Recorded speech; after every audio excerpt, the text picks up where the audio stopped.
On se retrouve donc pour la correction des exercices 35 et 37. Donc, dans l'exercice 35, on vous dit que x, ça donne, donc c'est le numéro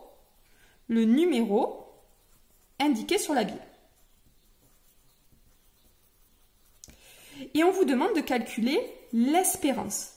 Pour calculer l'espérance, comme vous avez vu dans le cours, vous devez tout simplement établir la loi de probabilité. Donc, la loi de probabilité, c'est facile, c'est tout simplement un tableau avec les valeurs possibles pour x, c'est-à-dire les différents numéros qui peuvent être tirés sur les boules, et leur probabilité.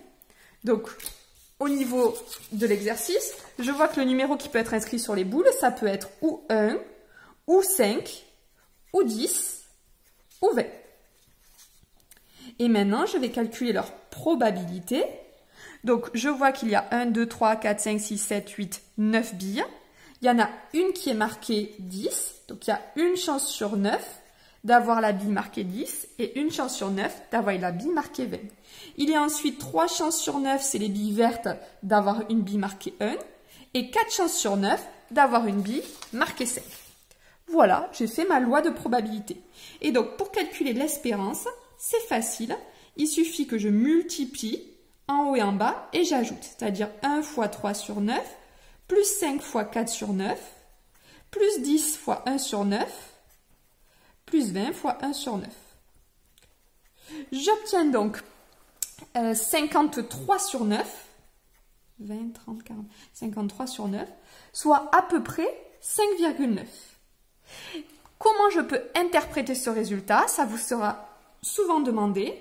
C'est que si on tire un grand nombre de fois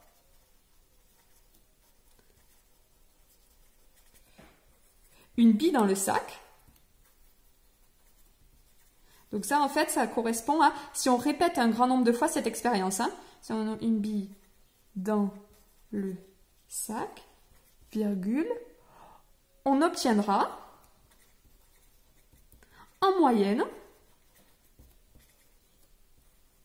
le numéro 5,9. Donc ici l'interprétation elle n'était pas évidente parce qu'elle ne nous parle pas beaucoup, ça ne veut pas dire grand chose. Juste ayez en tête qu'un correcteur, lorsque vous devez interpréter, il va aller chercher deux choses. Le fait qu'on le fait un grand nombre de fois et le fait que vous écriviez en moyenne. C'est deux mots qu'il faut toujours avoir lorsque vous interprétez votre espérance. Second petit exercice, donc c'est pareil. Cette fois-ci, x c'est le gain obtenu. Donc lorsqu'on fait tourner la roue une fois. Donc ici, qu'est-ce que je peux obtenir comme gain sur ma roue? Hop, hop, hop, hop, hop. Décidément. Donc comme gain, je peux obtenir soit $1, soit je peux obtenir $5, soit je peux obtenir $20, soit je peux obtenir $100. Et là, normalement, pas de difficulté particulière. Il y a une chance sur 1, 2, 3, 4, 5, 6 secteurs d'avoir $1. $5, il y a aussi une chance sur 6. $100, une chance sur 6. Et puis, il y a 3 chances sur 6, puisqu'il y a 3 secteurs, d'obtenir $20. Donc, pour calculer l'espérance, 1 fois 1 sur 6, plus 5 fois 1 sur 6, plus 20 fois 3 sur 6, plus 100 fois 1 sur 6. Et donc, j'obtiens 166 sur 6, soit à peu près 27,7 $. Et là, l'interprétation, elle est beaucoup plus intéressante. C'est donc si on lance un grand nombre de fois